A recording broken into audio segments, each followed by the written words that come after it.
आज ईद है, इसके बाद रामनवमी और हनुमान जयंती आएगी, फिर ईस्टर और अक्षय तृतीया भी मनाई जाएगी। यानी पूरे अप्रैल के महीने में ये फेस्टिव सीजन जारी रहेगा और अमन चैन का टेस्ट भी होगा। इस बीच झारखंड के हजारीबाग से आई तस्वीर टेंशन बढ़ाने वाली है।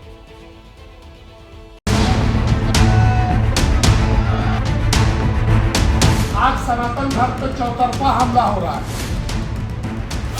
हिंदू कभी किसी के जुलूस पर पथराव किया है, कभी किसी धर्म पर पथराव किया है। हमारे धर्म पर पथराव होता है कि नहीं होता है? सच्चाई है कि आज भी हो रहा है हमारे धर्म पर पथराव। अगर हमारे यहाँ जो सांप है उस पर भी ये डंडा जो है कारगर सिद्ध होगा। सांप की संज्ञा किसे दी जा रही है? तलवार और लाठी डंडे क्यों बांटे जा रहे हैं?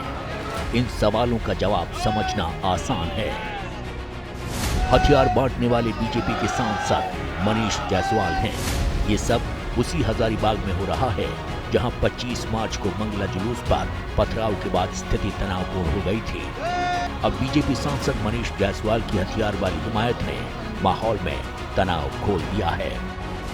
आज सनातन धर्म पर चौतरफा हमला हो रहा है। आज धर्म परिवर्तन किसका कराया जा रहा है?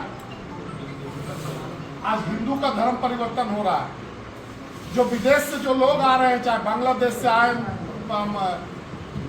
रोहिंग्या आ रहे हैं, तो आबादी किसका घट रहा है?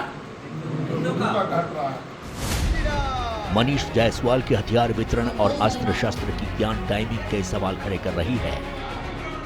वो सवाल ये, क्या हजारीबाग के सामाजिक सौहार्द को बिगाड़ने की कोशिश हो रही है? ये सवाल इसलिए क्योंकि नवरात्र का शुभारंभ हो चुका है। 6 अप्रैल को रामनवमी तक कई धार्मिक अनुष्ठान होंगे। रामनवमी पर जुलूस भी निकलेगा। अब सुनिए हथियार बांटने के पीछे बीजेपी सांसद मनीष जायसवाल का तर्क क्या है। अभी रामनवमी में 7-8 दिन है। आप अपने गांव में लेकर के जाएंगे तो कम से कम एक प्रशिक्षण शिविर हर गांव में 2-4 बुजुर्ग, 2-4 वयस्क आपको मिल जाएगा जो कि दंड का अच्छा प्रदर्शन करता हो, अच्छा खेलता हो, तलवार अच्छा खेलता हो। तो वो शाम को अगर 1 घंटा भी अपने गांव में करेगा और गांव के जितने नौजवान हैं, छोटे छोटे बच्चे हैं, उनको दिखाएगा तो उनको भी प्रेरणा मिलेगा कि हमारे परंपरा में ये चीज है। वैसे तो मनीष जायसवाल ने किसी समुदाय को टारगेट नहीं किया, बस सनातन परंपरा में अस्त्र शस्त्र के महत्व का संदेश दिया।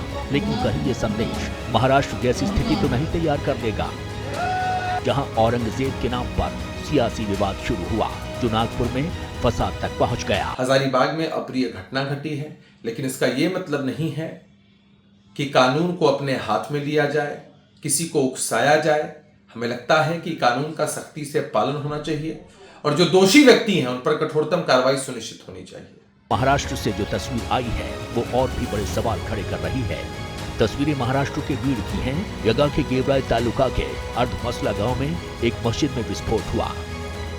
धमाके से मस्जिद की दीवार और फर्श क्षतिग्रस्त हो गई।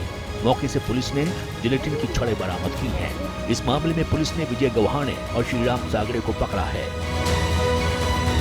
मस्जिद में ब्लास्ट केस में पकड़े गए विजय गव्हाणे की एक रील सोशल मीडिया में वायरल हो रही है। बताया जा रहा है कि रील धमाके से पहले बनाई गई। क्या इस धमाके में कोई और भी शामिल है? कहीं मजहब के नाम पर हो रही सियासत मस्जिद में ब्लास्ट के लिए जिम्मेदार तो नहीं? ऐसे ही कितने सवालों के बीच पुलिस की जांच जारी है, लेकिन धर्म के नाम पर जहरीले बयानों का सिलसिला थमने का नाम नहीं ले रहा। इस बीच सड़क पर नमाज को लेकर शुरू हुई जुबानी जंग अब टकराव का रूप लेती दिख रही है। हम तुम्हें पूजा करने से नहीं रोकते हैं, हम तुम्हारे रास्ते की रुकावट नहीं बनते हैं, तो हमारे मजहबी मामलात में मदाखलत अगर करोगे तो फिर अब इसका जवाब दिया जाएगा।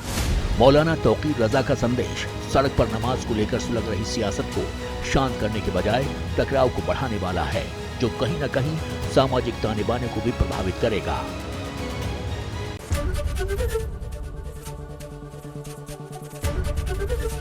एबीपी गंगा, खबर आपकी, जुबान आपकी।